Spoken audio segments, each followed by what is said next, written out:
সূরাতুল বাকারা 43 নম্বর আয়াতে কারিমা তেলাওয়াত করলাম। এই আয়াতে আল্লাহ তাআলা বলেছেন ওয়াকিমুস সালাত, তোমরা নামাজ কায়েম করো। সূরা হুদের 114 নম্বর আয়াতে আল্লাহ বলেছেন ওয়াকিমিস সালাতা তারাফাইন নাহারি ওয়া যুলাফাম মিনাল লাইল, দিনের দুই প্রান্তে এবং রাতের কিছু অংশে তোমরা সালাত কায়েম করো, নামাজ কায়েম করো। সূরা তাহার 14 নম্বর আয়াতে আল্লাহ তাআলা বলেন ইন্নানি আনাল্লাহ লা ইলাহা ইল্লা আনা ফা'বুদনি ওয়া আকিমিস সালাতা লিযিকরি। আল্লাহ বলেন আমি ছাড়া কোনো ইলাহ নাই, আমার ইবাদত করো, আমার শরণার্থে নামাজ কায়েম করো। সূরা আনকাবুতের 42 নম্বর আয়াতে আল্লাহ বলেন উতলু মা উহিয়া ইলাইকা মিনাল কিতাবি ওয়া আকিমিস সালাহ। নবী আপনি তেলাওয়াত করেন যে ওহী আপনার কাছে পাঠানো হয়, কিতাবের যে ওহী আপনার কাছে পাঠানো হয় এই ওহী আপনি তেলাওয়াত করেন এবং নামাজ কায়েম করেন। সূরা বাকারার 43 নম্বর আয়াতে আল্লাহ বললেন নামাজ কায়েম করার কথা। সূরা হুদের 114 নম্বর আয়াত, সূরা তাহার 14 নম্বর আয়াত, সূরা আনকাবুতের 45 নম্বর আয়াতে আল্লাহ বললেন নামাজ কায়েম করতে। নামাজ গুরুত্বপূর্ণ ইবাদত। রাসূলুল্লাহ সাল্লাল্লাহু আলাইহি সাল্লাম বলেন লা ঈমানা লিমান লা আমানাতা লাহ, যার আমানতদারিতা নাই তার ঈমান নাই। ওয়ালা সালাতা লিমান লা তুহুরা লাহ, যার পবিত্রতা নাই তার নামাজ নাই, মানে পবিত্রতা ছাড়া নামাজ হয় না। ওয়ালা দীনা লিমান লা সালাতা লাহ, যার নামাজ নাই তার দ্বীন নাই। ইন্নামা মাওদিউস সালাতি মিনাদ দ্বীন কামাওদিউর রাসি মিনাল জাসাদ, শরীরের মধ্যে মাথার অবস্থান যেমন দ্বীনের মধ্যে নামাজের অবস্থান তেমন। শরীরের মধ্যে মাথার যেমন অবস্থান দ্বীনের মধ্যে নামাজের তেমন অবস্থান। মাথা ছাড়া যেমন শরীর অপূর্ণাঙ্গ, নামাজ ছাড়া দ্বীন অপূর্ণাঙ্গ। নামাজ গুরুত্বপূর্ণ ইবাদত।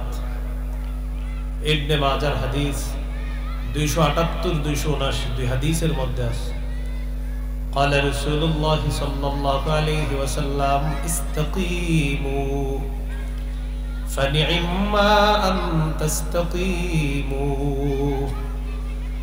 واعلموا أن من أفضل أعمالكم الصلاة ولا يحافظ على الوضوء إلا مؤمنون। রাসূলুল্লাহ সাল্লাল্লাহু আলাইহি সাল্লাম বলেন তোমরা অটল থাকো দ্বীনের উপর। দ্বীনের উপর অটল থাকা কতই না কল্যাণ, কতই না উত্তম। জেনে রাখবা তোমাদের ইবাদতের মধ্যে সবচেয়ে শ্রেষ্ঠ ইবাদত হলো নামাজ। তোমাদের আমল সমূহের মধ্যে শ্রেষ্ঠ আমল হলো নামাজ। মুমিনরা ওযু গুরুত্ব সহকারে করে, ওযু যত্ন সহকারে করে একমাত্র মুমিনরা। তো এই নামাজ কায়েম করতে বলছে আল্লাহ তাআলা। নামাজ কায়েম করা দ্বারা কি উদ্দেশ্য? নামাজ প্রতিষ্ঠিত করা দ্বারা কি উদ্দেশ্য? মৌলিক 5টি উদ্দেশ্য। 1 নম্বর আল মুহাফাজাতু আলা শুরুতিস সালাহ, নামাজের পূর্বে কিছু শর্ত আছে, এই শর্তগুলা গুরুত্ব দেওয়া। 2 নম্বর আল মুহাফাজাতু আলা রুকুই ওয়াস সুজুদ, রুকু সিজদা গুরুত্ব সহকারে ধীরস্থির ভাবে আদায় করা। 3 নম্বর আল মুহাফাজাতু আলাল খুশুই ওয়াল খুজু', খুশু খুজুর সাথে নামাজ পড়া। 4 নম্বর পরিবারকে নামাজের হুকুম করা। 5 নম্বর সমাজের, থানার, জেলার, বিভাগের, রাষ্ট্রের সব মুসলমান যেন নামাজি হয়ে যায়, এই চেষ্টা অব্যাহত রাখা মানে নামাজ কায়েম করা। 1 নাম্বার নামাজের পূর্বে যে শর্তগুলো আছে এই শর্তগুলোর প্রতি যত্নবান হওয়া। শরীর পাক, কাপড় পাক, নামাজের জায়গা পাক, সতর ঢাকা, কিবলামুখী হওয়া, ওয়াক্ত মতো নামাজ পড়া, সময় মতো নামাজ পড়া, নামাজের নিয়ত করা। শরীর পবিত্র আছে কিনা নামাজের পূর্বে একটু চেক করা, আমার শরীরটা পবিত্র আছে কিনা এইটা মানিও নামাজ কায়েম করা। সূরা মাইদার 6 নম্বর আয়াতে আল্লাহ বলেন, ইয়া আইয়ুহাল্লাযীনা আমানু ইযা কুমতুম ইলাস সালাহ ফাগসিলু ওয়ুজুহাকুম ওয়া আইদিয়াকুম ইলাল মারাফিকি ওয়ামসাহু বিরুউসিকুম ওয়া আরজুলাকুম ইলাল কা'বাইন। আল্লাহ তাআলা বলেন, হে ঈমানদারগণ, যখন তোমরা নামাজের ইচ্ছা করো মুখমণ্ডল ধৌত করো, দুই হাত ধৌত করো, মাথা মাসহ করো, দুই পা ধৌত করো। ওযুর 4 ফরজ চলে আসছে, তাহলে ওযু না থাকলে ওযু করা, গোসল ফরজ হলে গোসল করা। আল্লাহ তাআলা বলেন, ওয়া ইন কুনতুম জুনুবান ফাত্তাহহারু, যদি তোমরা জুনুবি হও, অপবিত্র হও, তাহলে ভালোভাবে পবিত্রতা অর্জন করো। সহিহ বুখারীর বর্ণনা 6956 নম্বর হাদিস। عن أبي هريرة عن النبي صلى الله عليه وسلم قال لا يقبل الله صلاة أحدكم إذا أحدث حتى يتوضأ। রাসূলুল্লাহ সাল্লাল্লাহু আলাইহি সাল্লাম বলেন, তোমাদের মধ্যে কোন ব্যক্তির সালাত আল্লাহ তাআলা ততক্ষণ কবুল করেন না যতক্ষণ সে ওযু না থাকলে ওযু না করবে, ততক্ষণ তার সালাত আল্লাহ তাআলা কবুল করেন না। তিরমিজির হাদিস 4 নম্বর হাদিস। قال رسول الله صلى الله عليه وسلم مفتاح الجنة الصلاة ومفتاح الصلاة الطهور। রাসূলুল্লাহ সাল্লাল্লাহু আলাইহি সাল্লাম বলেন, জান্নাতের চাবি হলো নামাজ, নামাজের চাবি হলো পবিত্রতা অর্জন করা। এই হলো শরীর পাক করা, ওযু না থাকলে ওযু করা, গোসল ফরজ হলে গোসল করা, কাপড় পাক, নামাজের পূর্বে আপনার কাপড় পাক সাফ আছে কিনা এটা চেক করা, মানেও নামাজ কায়েম করা। সূরা মুদ্দাসসিরের 4 নম্বর আয়াতে আল্লাহ তাআলা বলেন, ওয়া থিয়াবাকা ফাতাহহির, নবী আপনি আপনার কাপড় সমূহ পবিত্র করেন। সহিহ বুখারীর বর্ণনা 227 নম্বর হাদিস। এক মহিলা রাসূল সাল্লাল্লাহু আলাইহি সাল্লামের কাছে আসছে। জাআত ইমরাআতুন নবী সাল্লাল্লাহু আলাইহি ওয়াসাল্লাম فقالت أرأيت إحدانا تحيض في الثوب فكيف تصنع يا رسول الله। এক মহিলা রাসূলুল্লাহ সাল্লাল্লাহু আলাইহি সাল্লামের কাছে এসে বললেন, ওগো আল্লাহর রাসূল, আমাদের নারীদের কাপড়ের মধ্যে কোনো নাপাকি লাগলে এটা পবিত্র করার কি উপায়? فقال رسول الله صلى الله عليه وسلم تحته। নবীজি বললেন, ওই নাপাকি প্রথমে ঘষবে, ঘষে উঠাবে, সুম্মা তুকরিসুহু বিল মা, এরপর পানি দিয়ে এটাকে রিগড়িয়ে নেবে, ওয়া তামদাহুহু, এরপর কাপড়টা ভালোভাবে চিপবে, চিপার পর এটা শুকাতে দিবে, সুম্মা তুসাল্লি ফিহি, এরপর ওই পবিত্র কাপড়ে নামাজ পড়বে। এই হাদিস থেকে বোঝা যায় নামাজের পূর্ববর্তী শর্ত কাপড় পবিত্র আছে কিনা এটা পূর্বের একটা শর্ত। নামাজের জায়গা পাক, ঘরে যদি নামাজ পড়েন নফল সুন্নত বিতির নামাজ, যায় নামাজটা চেক করে নেবেন বাচ্চা প্রস্রাব করে দিল কিনা। মসজিদের জানালার পাশে যদি নামাজ পড়েন ভালোভাবে একটু চেক টেক করে নেবেন কোন ধরনের নাপাকি ময়লা ইত্যাদি ঢুকে গেল কিনা, বাতাসে ইত্যাদির মাধ্যমে চেক করা নামাজের জায়গা। আল্লাহর পক্ষ থেকে গোটা জমিন আমাদের জন্য পবিত্র এবং সেজদার স্থান। মাখলুক এটাকে অপবিত্র করে, তখন এটাকে পবিত্র করতে হবে। সহিহ বুখারীর বর্ণনা 438 নম্বর হাদিস। قال رسول الله صلى الله عليه وسلم উ'তিতু খামসান লাম ইউতাহুন্না আহাদুম মিনাল আম্বিয়া'i মিন ক্বাবলি। রাসূলুল্লাহ সাল্লাল্লাহু আলাইহি সাল্লাম বলেন, আমাকে এমন 5টি জিনিস দেওয়া হয়েছে যা অতীতের কোন নবীকে দেওয়া হয়নি।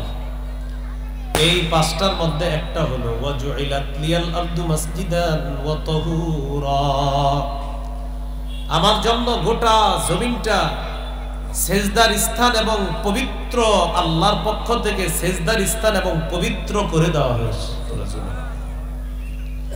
আইয়ুমা রাজুলিন মিন উম্মতি আদরাকাতহুস সালাত ফালইউসাল্লি, আমার উম্মতের কারো যখন নামাজের সময় হবে সে পবিত্র জমিনের মধ্যে নামাজ আদায় করে নিবে, আল্লাহ তাআলা তার নামাজ কবুল করে নেবেন। অতীতের ইবাদত খানায় গিয়ে ইবাদত করা লাগতো, কিন্তু এই উম্মত নামাজের সময় হয়েছে, আশেপাশে ইবাদত খানা পাইতেছে না, ওই জায়গায় ওই পবিত্র জমিনে নামাজ আদায় করবে, আল্লাহ তার নামাজ কবুল করে নেবেন। তো এখান থেকে বোঝা যায় নামাজের জায়গা পাক, এটা আল্লাহর পক্ষ থেকেই পাক। মাখলুক এটাকে নাপাক বানায়, তখন এটাকে পাক করতে হবে। সতর ঢেকে নামাজ পড়া, এটা অন্যতম একটা বিধান মুসলমানদের জন্য। সূরা আরাফের 31 নম্বর আয়াতে আল্লাহ তাআলা বলেন, ইয়া বানি আদামা খুযু যিনাতাকুম ইনদা কুল্লি মসজিদ, হে আদম সন্তান, তোমরা প্রত্যেক নামাজের সময় বেশভূষা ধারণ করো, একটু সুন্দর পোশাক পরে তোমরা নামাজে আসবে। পোশাক মৌলিকভাবে 3 ধরনের হতে পারে, ওয়াজিব, মুস্তাহাব, আরেকটা হলো হারাম। আবশ্যক হলো যেটুকু পোশাকের মাধ্যমে সতর ঢেকে রাখা যায় এতটুকু তো লাগবেই সবার। আবু দাউদের হাদিস 4017 নম্বর হাদিস। বাজ ইবনে হাকিম তার পিতা থেকে, তার পিতা তার দাদা থেকে, তার দাদা রাসূলুল্লাহ সাল্লাল্লাহু আলাইহি সাল্লাম থেকে হাদিস বর্ণনা করেছেন। তিনি বলেন, কুলতু ইয়া রাসূলুল্লাহ আওরাতুনা মা নাতি মিনহা ওয়া মা নাদার, হুজুর সতর কতটুকু অংশ ঢেকে রাখতে হবে আর কতটুকু অংশ ঢেকে না রাখলে চলবে, কাদের সামনে সতর ঢাকতে হবে আর কাদের সামনে না ঢাকলে হবে, মাসালা জানতে চাই। فقال رسول الله صلى الله عليه وسلم احفظ عورتك الا من زوجتك, তুমি তোমার স্ত্রী ছাড়া সবার সামনে তোমার সতর ঢেকে রাখবা, লজ্জাস্থান ঢেকে রাখবা। তো স্ত্রী ছাড়া সবার সামনে লজ্জাস্থান ঢেকে রাখতে হবে। এই হাদিসের মধ্যে সাহাবী প্রশ্ন করেছিলেন, ইদা কানার রাজুলু খালিয়ান ইয়া রাসূলুল্লাহ, ইয়া রাসূলুল্লাহ, কেউ যদি ঘরের মধ্যে একা থাকে তখন তার সতরের মাসালা কি? নবীজি বললেন, আল্লাহু আহাক্কু আইয়ুস্তাহিয়া মিনহু মিনান নাস, মানুষের চাইতে আল্লাহ বেশি হকদার, আল্লাহকে আমরা লজ্জা পাবো এই ব্যাপারে আল্লাহ বেশি হকদার। অর্থাৎ মানুষের চাইতে আমি আপনি আল্লাহকে বেশি লজ্জা পাওয়া দরকার, ঘরে কেউ না থাকলেও আল্লাহ আছে। এই জন্য তখনও সতরের ব্যাপারে খুব যত্নশীল হতে হবে, সতরটা তখনও যথাসম্ভব ঢেকে রাখতে হবে, কারণ আল্লাহকে লজ্জা পাওয়া লাগবে। তাহলে সতর ঢেকে নামাজ পড়া, এটার একটা গুরুত্ব আছে। তো এরপরে কথা হলো একটু সুন্দর পোশাকে নামাজ পড়ার চেষ্টা করা, পোশাক একটু সামর্থ্য অনুযায়ী ভালো হওয়া, এটা দোষণীয় না। আবু দাউদের হাদিস 4063 নম্বর হাদিস। আবুল আহওয়াস তার পিতা থেকে বর্ণনা করেন, তিনি বলেন, আতাইতুন নবিয়্য সাল্লাল্লাহু আলাইহি ওয়াসাল্লাম ফি সাওবিন দুনিন, আমি রাসূলুল্লাহ সাল্লাল্লাহু আলাইহি সাল্লামের কাছে নিম্নমানের একটা পোশাকে আসলাম, একটা নিম্নমানের পোশাক পরে নবীজির কাছে আসলাম। নবীজি আমার শরীরে নিম্নমানের পোশাক দেখে আমাকে বললেন, আলাকা মাল, আচ্ছা তোমার সম্পদ আছে? সাহাবী জবাব দিলেন, জি হুজুর আমার সম্পদ আছে। নবীজি বললেন, মিন আইয়িল মাল, কোন ধরনের সম্পদ? সাহাবী জবাব দিলেন, কাদ আতানি আল্লাহু মিনাল ইবলি ওয়াল গানামি ওয়াল খাইলি ওয়ার রাকিক, আল্লাহ তাআলা আমাকে উট দিয়েছেন, ভেড়া, দুম্বা ইত্যাদি দিয়েছেন, ঘোড়া, দাস দাসী আল্লাহ আমাকে দিয়েছেন, আলহামদুলিল্লাহ আমার যথেষ্ট সম্পদ আছে। রাসূলুল্লাহ সাল্লাল্লাহু আলাইহি সাল্লাম বললেন যে এত সম্পদ তোমার পোশাক এরকম নিম্নমানের কেন? ইযা আতাকাল্লাহু মালান ফালইউরা আথারু নি'মাতিল্লাহি আলাইকা ওয়া কারামাতি। আল্লাহ তাআলা যখন তোমাকে নিয়ামত দান করেছেন, সম্পদ দান করেছেন, এই নিয়ামতের নিদর্শন তোমার শরীরে প্রকাশ পাওয়া এটা উচিত, এটা দরকার, এটা আল্লাহ তাআলা পছন্দ করেন। এটা আল্লাহ তাআলা পছন্দ করেন যে তোমার শরীরে এই নিয়ামতের নিদর্শন এটা দেখা যাক, এটা আল্লাহ পছন্দ করেন।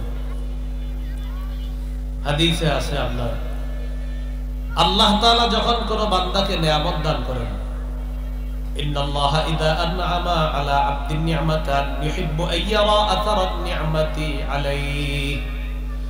আল্লাহ যখন কোন বান্দাকে নিয়ামত দান করেন, আল্লাহ পছন্দ করেন নিয়ামতের নিদর্শনটা তার মধ্যে দেখা যাক, এটা আল্লাহ তাআলা পছন্দ করেন, এটা আল্লাহ পছন্দ করেন। আল জামিউস সগীরের 1662 নম্বর হাদিস, কোন বান্দাকে আল্লাহ যখন কোন নিয়ামত দান করেন, এই নিয়ামতটার নিদর্শনটা দেখা যাক, এটা আল্লাহ পছন্দ করেন। সামর্থ্য অনুযায়ী একটু ভালো মানের উত্তম পোশাক পরা এটা দোষণীয় না, এটা অহংকারের নিয়ত না থাকলে অহংকার হবে না। তিরমিজির হাদিস 1999 নম্বর হাদিস, রাসূলুল্লাহ সাল্লাল্লাহু আলাইহি সাল্লাম বলেন, লা ইয়াদখুলুল জান্নাতা মান কানা ফি কলবিহি মিসকালু যাররাতিন মিন কিবরিন। নবীজি বলেন, যার অন্তরে সরিষার দানা পরিমাণ অহংকার আছে, এই ব্যক্তি জান্নাতে প্রবেশ করবে না। قال رجل إن الرجل يحب أن يكون ثوبه حسنا ونعله حسنة يا رسول الله يا رسول الله। অনেক মানুষ আছে এমন যে মানুষ চায় তার পোশাকটা যেন উত্তম হয়, তার জুতা জোড়া যেন উত্তম হয়। হুজুর, এটাও কি অহংকার? হুজুর, অনেক মানুষ এটা পছন্দ করে, তার পোশাক যেন উত্তম হয়, তার জুতাটা যেন একটু উত্তম হয়, এটাও কি অহংকার হবে? فقال رسول الله صلى الله عليه وسلم إن الله جميل يحب الجمال। নিশ্চয় আল্লাহ তাআলা সুন্দর, সৌন্দর্যতাকে আল্লাহ পছন্দ করেন। সামর্থ্য অনুযায়ী আপনি যদি একটু পরিপাটি হয়ে থাকেন, ঢিলে ঢালা পোশাক পরে থাকেন, এটা দোষণীয় না, এটা আল্লাহ পছন্দ করেন। বিপরীত দিকে ইচ্ছা করে আপনার ভালো পোশাক থাকার পরেও আপনি ময়লা দয়লা পোশাক যদি পরেন, এটা ঠিক না। মানে আপনার ভালো পোশাক আছে, সাবানও আছে, কাপড় ধোয়ার পানি আছে, কিন্তু আপনি ধোন না ইচ্ছা করে। 2 বছর গোসল করেন না, চুল জটলা বানাইছেন, আপনি ইচ্ছা করে সালার বস্তা গায়ে দিয়েছেন, আর জনগণকে বুঝাইতেছেন যে আসলে আমি একদম কিছুই না। আবু দাউদের হাদিস 4062 নম্বর হাদিস, জাবের রাদিয়াল্লাহু তাআলা আনহুর বর্ণনা, তিনি বলেন, আতানা রাসূলুল্লাহ সাল্লাল্লাহু আলাইহি ওয়াসাল্লাম ফারাআ রাজুলান শাইসান ক্বাদ তাফাররাকা শা'রুহু। নবীজি আমাদের কাছে আসলেন, আসার পর এক ব্যক্তিকে দেখলেন তার চুলগুলো এলোমেলো। নবীজি বললেন, আমা হাদা ইয়াজিদু মা ইউসাক্কিনু বিহি শা'রা। আচ্ছা, সে কি কোনো চিরুনি পায় না তার মাথার চুলগুলো আছড়ানোর জন্য?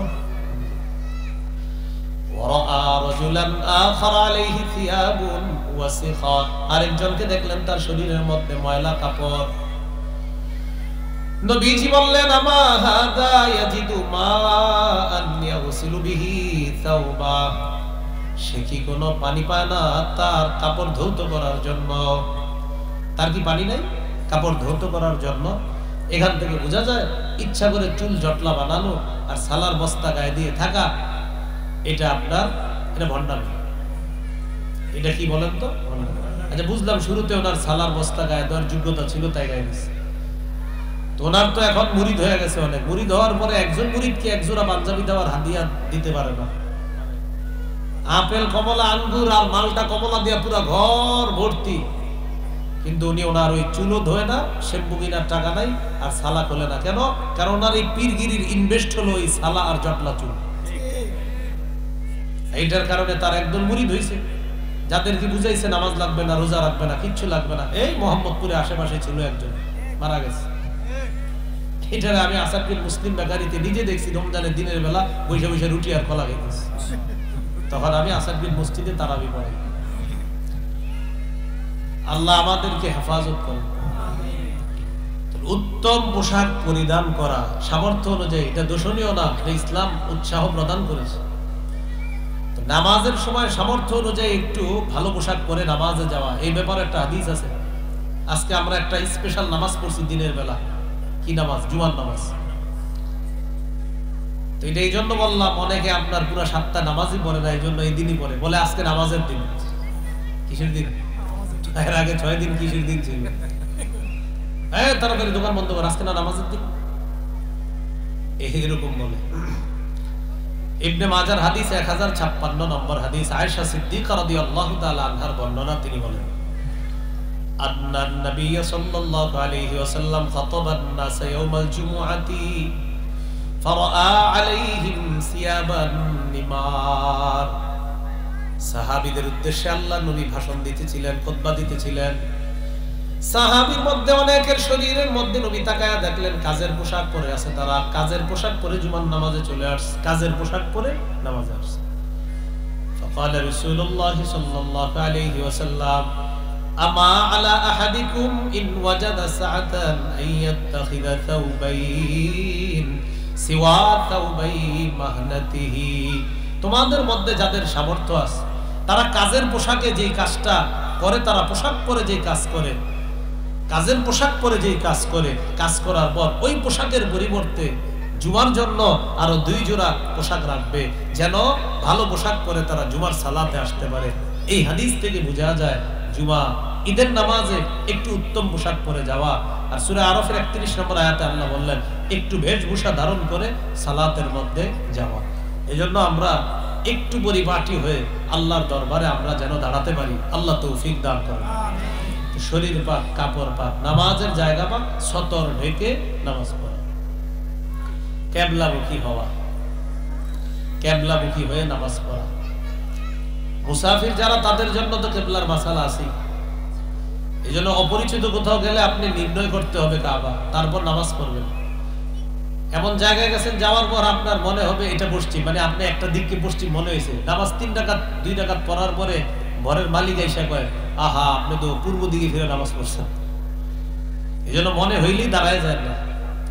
এরপরে মাসালা আছে, যেখানে আপনার কোনো মানুষ পাবেন না সেখানে তাহাজ্জুদের মাসালা আছে, কিন্তু আপনি যেখানে মানুষ আছে আশেপাশে লোকালয়, আর এখন মাশাআল্লাহ বাংলাদেশে মোটামুটি লোকালয় সব জায়গা গেলেন, কাউকে একটু জিজ্ঞাসা করে নেবেন যে আমি নামাজ পড়বো কিবলা কোনটা। বাইতুল মুকাররম কতবার যাই, কিন্তু বাইতুল মুকাররমের দক্ষিণ গেটটা আমার কাছে পশ্চিম মনে হয়। বাইরে গেলে আমার ঠিক আছে সব, কিন্তু ভিতরে ঢুকলে আমার মনে হয় দক্ষিণটারে পশ্চিম। লালবাগ 11 বছর আছি, কেল্লাটা ভিতরে ঢুকলে কেল্লার মসজিদের যে আপনার কাবাটা, এই কাবা আমার কাছে উত্তর মনে হয়, আর দক্ষিণ দিকটাকে মনে হয় পশ্চিম দিক। অথচ কেল্লার পশ্চিমেই শরীফিয়া মাদ্রাসা, যে মাদ্রাসার সাথে আমি সম্পৃক্ত আছি, আবার ওখানে তাফসীর করি। কোত্থেকে? কেল্লা থেকে পশ্চিমে, ওটার ভিতরে ঢুকলে পশ্চিমকে মনে হয় উত্তর। তো এই জন্য কোথাও গেলে আপনি কাবা নির্ণয় করতে হবে, কিবলা কোনটা এটা নির্ণয় করে নামাজ পড়বেন। এটা নির্ণয় করে নামাজ পড়া মানেও নামাজ কায়েম করা। 17-18 মাস রাসূল সাল্লাল্লাহু আলাইহি সাল্লাম বাইতুল মুকাদ্দাসের দিকে ফিরে নামাজ পড়ে, মনটা চায় কাবার দিকে ফিরে নামাজ পড়তে, আর খালি আকাশের দিকে তাকায়। আল্লাহ তাআলা সূরা বাকারা 148-149 নম্বর আয়াত নাযিল করে দিলেন, قد نرى تقلب وجهك في السماء।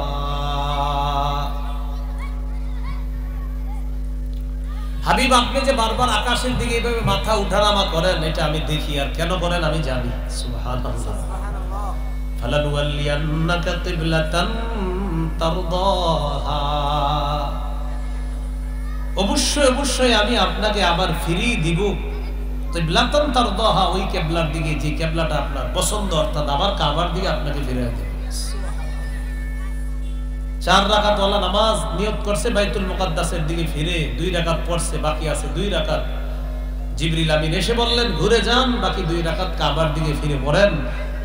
তো 4 রাকাতের 2 রাকাত বাইতুল মুকাদ্দাসের দিকে, 2 রাকাত আপনার কাবার দিকে। জন্য ওই মসজিদটাকে বলা হয় মসজিদু জিল কিবলাতাইন, 2 কিবলার মসজিদ। একই নামাজ 2 কিবলার দিকে ফিরে পড়েছিল। তো এই জন্য কিবলামুখী হয়ে নামাজ পড়া, এটাও নামাজ কায়েম করা, সময় মতো নামাজ পড়া গুরুত্বপূর্ণ ইবাদত। সূরা নিসার 103 নম্বর আয়াতে আল্লাহ তাআলা বলেন, ইন্নাস সালাতা কানাত আলাল মুমিনিনা কিতাবাম মাওকুতা, নিশ্চয়ই নামাজ মুমিনদের উপর সময় মতো ফরজ। মুমিনদের উপর সময় মতো নামাজ পড়া ফরজ। মুমিনদের উপর সময় মতো নামাজ পড়া ফরজ। এই কথা খুব গুরুত্ব দেওয়া। মাহফিলের দিনও কিন্তু নামাজ ফরজ। কিসের দিন? বিভিন্ন জায়গায় মাহফিলের দিন সবাই এত আবেগী হয়ে যায়। নামাজ একটা যে গুরুত্বপূর্ণ ইবাদত, মানে হুজুর আসবে, রিসিভ করতে হবে, এই এক হতাশায় নামাজ কি জানি হয়ে যায়, এক একটা বিষয় থাকে। আর বিভিন্ন এলাকায় যুব সমাজের যদি বিশাল আয়োজন থাকে, আপনার 20-30টা মোটরসাইকেল যায় হুজুরে রিসিভ করতে, আর ঘটনাচক্রে এটা যদি মাগরিবের সময় হয়, টেনশনে পড়ে মসজিদে ঢুকবো না হুজুরে রিসিভ করবো, কোনটা করবো, নামাজ যাক হুজুর না যাক। মাগরিবের সময় কি বেশিক্ষণ থাকে? 4 মাযহাবেরই তো ফতোয়া মাগরিবের আজানের পর বেশি দেরি না করা। আমাদের হযরত আছে এখানে, আমাদের বাংলাদেশের মসজিদগুলো কি এক অবস্থা, আপনার মাগরিবের আজানের পরে এখন লম্বা সময় দেরি করা হচ্ছে। এটা বিভিন্ন জায়গায় বলতেছে ওজোর, ওযু ইস্তেনজা। ঠিক আছে, যেখানে ওযু ইস্তেনজাখানা সমস্যা সেখানে ওজোর, যেখানে সমস্যা না। এই জন্য আমি আগে লক্ষ্য করছি 10-12 বছর আগেও আমাদের দেশে মাগরিবের আজানের আগে মুসল্লি চলে আসতো, কিন্তু এখন আজানের আগে আসে না, কারণ সবার আকীদা তৈরি হয়ে গেছে আজানের পরেও লম্বা সময় পাওয়া যায়, আস্তে আস্তে যাই। বাকি এটা আমি চূড়ান্ত কথা বলতেছি না, আমার হুজুর আছে এখানে। মাগরিবের আজানের পরে 4 মাযহাবের ফতোয়াটা কি? তো মাগরিবের আজানের পরে লম্বা সময় দেরি করা হচ্ছে। বিভিন্ন জায়গায় আবার অপেক্ষা করা হয়, হুজুর আসলে জামাতে দাঁড়াবে। কে বলছে আপনার অপেক্ষা করতে? আপনি জামাত পড়ে ফেলবেন, তিনি আসুক, তিনি কোথাও নামাজ পড়ে ফেলবেন। তো মাগরিবের সময় বেশিক্ষণ থাকে না, রিসিভ করতে যায় হুজুরে, বাস রিসিভ করছে, নামাজ পড়ে না। অনেকে নামাজ পড়ছেন, ইন্নালিল্লাহ, আবেগে ভুলে গেছে। মুমিনদের উপর সময় মতো নামাজ পড়া ফরজ। সহিহ বুখারীর বর্ণনা 527 নম্বর হাদিস, আব্দুল্লাহ ইবনে মাসউদ রাদিয়াল্লাহু তাআলা আনহুর বর্ণনা, তিনি বলেন, সাআলতু রাসূলুল্লাহ সাল্লাল্লাহু আলাইহি ওয়াসাল্লাম আইয়ুল আমালি আহাব্বু ইলাল্লাহ। রাসূলুল্লাহ সাল্লাল্লাহু আলাইহি সাল্লামকে প্রশ্ন করলাম, আল্লাহর কাছে সবচেয়ে পছন্দনীয় আমল কোনটি? নবীজি বললেন, as-সালাতু আলা ওয়াক্তিহা, সময় মতো নামাজ পড়া। সবচেয়ে পছন্দনীয় আমল সময় মতো নামাজ পড়া। শীতকালে জোহর, আসর, মাগরিবটা আমরা সবাই খুব গুরুত্ব দিব। জোহরের পরেও বেশি সময় থাকে না, আসরের পরে তো সাথেই না সময়, আর মাগরিবের সময় তো বেশিক্ষণ নাই। তাহলে জোহরের পরে দেখবেন খাবার খাইতে বসছেন দুপুরে, একটু পরে আসরের আজান দিয়ে দিচ্ছে। আসরের পরে একটু চা খাইতে গেছেন, বাস ঘুরতে দেরি আবার মাগরিবের আজান দিয়ে দিচ্ছে। তো এই জন্য আসরের নামাজের আজানের পরে যারা ব্যবসায়ী আছেন, দেরি করবেন না, বেশিক্ষণ সময় মতো নামাজটা পড়ে নেন। মা বোনরা রান্নায় বসে আরেকটু পরে বলি, আরেকটু পরে বলি, ইচ্ছা করে সূর্যটা হলুদ বানায়। আবু দাউদের হাদিস 413 নম্বর হাদিস, রাসূলুল্লাহ সাল্লাল্লাহু আলাইহি সাল্লাম বলেছেন, তিলকা সালাতুল মুনাফিকিন, তিলকা সালাতুল মুনাফিকিন, তিলকা সালাতুল মুনাফিকিন। এটা মুনাফিকের নামাজ, এটা মুনাফিকের নামাজ, এটা মুনাফিকের নামাজ। যে ব্যক্তি ইচ্ছা করে সূর্য হলুদ বানায়, এরপর নাকারা আরবাআ, কোনো মতে 4টা ঠোকর দিয়ে 4 রাকাত আসর পড়ে, নবী বললেন এটা মুনাফিকের নামাজ। তাহলে এই ভুলটা আমরা করব না। ওজনের মাসালা তো ভিন্ন, কিন্তু কি ওজন? আপনি রান্না করতে গিয়ে আপনি ইচ্ছা করে দেরি করতেছেন, আপনি এখানে আছেন, আপনি আরেকটু পরে বলি মোবাইল চালাইতেছেন বৈশা বৈশা, এটা কোনো ওজোর হলো বলেন? এই ওজোরে আপনি সূর্য হলুদ করছেন না। সময় মতো নামাজ পড়া। আল্লাহ তাআলা আমাদেরকে তৌফিক দান করেন। এই জন্য আল্লাহ তাআলা সূরা বাকারার 238 নম্বর আয়াতে বলেছেন, হাফিজু আলাস সালাওয়াত, তোমরা নামাজ সমূহের প্রতি যত্নবান হও। ওয়াস সালাতিল উসতা, বিশেষ করে মধ্যম নামাজ। এখানে উদ্দেশ্য আসরের নামাজ। বুখারীর হাদিস দ্বারাও বোঝা যায় কাফেররা নবীজিকে নামাজ পড়তে দিচ্ছিল না। পরে নবীজি বলেছিলেন, মানা আল্লাহু বুয়ুতাহুম ওয়া কুবুরহুম নারা শাগালুনা আন সালাতিল উসতা, আল্লাহ তাদের কবরগুলা, তাদের ঘরগুলা আগুনে পরিপূর্ণ করে দেন, তারা আমাদেরকে আসর নামাজ দেরি করায় ফেলছে। তো ভাই বলছিলাম, শীতকালে জোহর, আসর, মাগরিব এইগুলা কিন্তু আপনার দেরি করবেন একদম। ফজর তো ঠিক আছে, ফজর তো সূর্য ওঠার আগেই পড়তে হবে আমাদের, কিন্তু বলছিলাম ওই যে টাইম বেশিক্ষণ থাকে না, কিন্তু জোহরের পরেও টাইম নেই, আসরের পরেও সময় নেই। তো এই নামাজগুলা সময় মতো পড়বো, বলেন ইনশাআল্লাহ। বাংলাদেশ এয়ারপোর্টে আপনি সময় মতো মাগরিব পড়ছেন, মাগরিব পড়ার পর প্লেনে উঠে উমরা হজের উদ্দেশ্যে রওনা করছেন, আল্লাহ তৌফিক দান করেন। রওনা করার পর কিছুক্ষণ প্লেন পশ্চিম দিকে গেছে, যাওয়ার পর দেখেন কি সূর্য এখনো ডুবে নেই। বাংলাদেশে মাগরিব টাইম মতো করে ফেলছে। তো প্লেনে উঠছেন, প্লেন পশ্চিম দিকে গেছে, যাওয়ার পর দেখেন সুবহানাল্লাহ, আল্লাহর কুদরতের নিদর্শন যে সূর্য তো ডুবে নেই এখন। একটু পরে সূর্য ডুবছে, আবার মাগরিবের সময় হয়েছে। তখন কি করবেন? তখন কি করবো আমরা? একটু আমার সাথে ওলামা হযরত ছাড়া অন্যরা বলেন, ওলামা হযরত বলা প্রয়োজন নেই, বলেন একদিনে এক ওয়াক্ত নামাজ একবারই ফরজ। একদিনে এক ওয়াক্ত নামাজ একবারই ফরজ। তো মাগরিব যেহেতু আমরা পড়ে ফেলছি একবার, সেহেতু আবার প্লেনে সময় হলেও আর পড়া লাগবে না। এ হলো সময় মতো নামাজ পড়া, মানে নামাজ কায়েম করা। জীবনে একটা প্রতিজ্ঞা করে ফেলেন, আমার জীবনে আমি সবচেয়ে গুরুত্ব দিব যে কাজটা, সেটা হলো নামাজ। নামাজের ব্যাপারে আমি কোনো ধরনের অলসতা করব না, বলেন ইনশাআল্লাহ। নামাজের নিয়ত করা, এটাও নামাজের পূর্ববর্তী শর্ত। আজকে যারা আমরা মাগরিব পড়েছি, বাসা থেকে এই নিয়ত করে আমরা বের হয়েছি মাগরিব পড়বো, বাস এটা নিয়ত হয়ে গেছে। আলাদা মুখে আবার বলা দরকার নাই, মুখে আবার আলাদা বলার প্রয়োজনীয়তা নাই। এরপরেও জানাজার নামাজ আর ঈদের নামাজ ইমাম সাহেবদেরকে একদম পাগল করে ফেলে জাতি। জানাজার নামাজে দাঁড়ায় বলে, হুজুর জানাজার নামাজের নিয়তটা কি? বলতেছে কি জানাজার নামাজের নিয়তটা কি? কি বলতেছে? কি বলতেছে মুখ দিয়ে? জানাজার নামাজের নিয়তটা বলেন হুজুর। উনিও জানতেছে আমি এখন জানাজার নামাজ পড়বো, আবার বলতেছে হুজুর নিয়তটা বলেন। ঈদের নামাজে এসে হুজুর ঈদের নামাজের নিয়তটা একটু বলেন ইমাম সাহেব। পিছন থেকে বলবে দুইজন, বলতেছে কিন্তু মুখ দিয়ে ঈদের নামাজের নিয়ত। তো উনিও জানতেছে কোন নামাজ পড়বে, উনিও জানতেছে জানাজার নামাজ পড়বে, উনি জানতেছে ঈদের নামাজ পড়বে। পরে আবার জিজ্ঞাসা, হুজুর একটু বলেন। তো এরকম দুই একজন বলে ফেলে আর কি। তারপরে হুজুররা বলে দেয়, ভাই এরকম এরকম বলেন। বলার পরে বুঝি নাই, আরো সহজ করে দেন। তখন আর কি করবেন? শেষে বলবেন যে আপনি আল্লাহরে বলেন, আল্লাহ ইমাম সাহেব যে নামাজ পড়ে আমি ওই নামাজ পড়ি, আল্লাহু আকবার। তো হয়ে যাবে আশা করি ইনশাআল্লাহ। সহিহ বুখারীর 1 নম্বর হাদিস, ইন্নামাল আমালু বিন্নিয়াত, আমলের প্রতিদান বিশুদ্ধ নিয়তের সাথে। এই হলো নামাজ কায়েম করা দ্বারা 5 উদ্দেশ্যের প্রথম উদ্দেশ্য গেল নামাজের পূর্ববর্তী শর্তগুলা গুরুত্ব দেওয়া। নামাজ কায়েম করা দ্বারা দ্বিতীয় উদ্দেশ্য রুকু সেজদা সুন্দরভাবে করা, ধীরস্থিরভাবে করা। সহিহ বুখারীর বর্ণনা 757 নম্বর হাদিস, রাসূলুল্লাহ সাল্লাল্লাহু আলাইহি সাল্লাম মসজিদে আসছে। এক ব্যক্তি মসজিদে ঢুকে নামাজ পড়ছে। নামাজ পড়ার পর নামাজের সালাম ফিরিয়ে সাল্লামা আলা রাসূলিল্লাহ সাল্লাল্লাহু আলাইহি ওয়াসাল্লাম, নবীজি সাল্লাল্লাহু আলাইহি সাল্লামকে সালাম দিলেন। ফারাদ্দা আলাইহি, নবীজি সালামের জবাব দিলেন। সালামের জবাব দেওয়ার পর নবীজি বললেন, ইরজি ফাসাল্লি ফাইন্নাকা লাম তুসাল্লি, ফিরে যাও, আবার পুনরায় নামাজ পড়ো, তুমি নামাজ পড়োনি। ফারাজা আইসাল্লি কামা কানা সাল্লা, তিনি আবার আগের মতোই নামাজ পড়ছে। নামাজ পড়ার পর আবার নবীজির এসে সালাম দিয়েছে। নবীজি বললেন, ইরজি ফাসাল্লি ফাইন্নাকা লাম তুসাল্লি, যাও আবার নামাজ পড়ো, তুমি নামাজ পড়ো নাই। তিনি আবার নামাজ পড়লেন। পড়ার পর আবার তিনি ফিরে আসলেন, সালাম দিলেন। নবীজি বললেন, আবার যাও নামাজ পড়ো। এইভাবে 3 বার হওয়ার পর তিনি বললেন, ওয়াল্লাযী বাআসাকা বিল হাক্কি মা উহসিনু গায়রা ফাআল্লিমনি ইয়া রাসূলুল্লাহ। ওগো আল্লাহর নবী, আমি এর চেয়ে ভালো নামাজ পড়তে জানি না, আপনি আমারে শিখিয়ে দেন।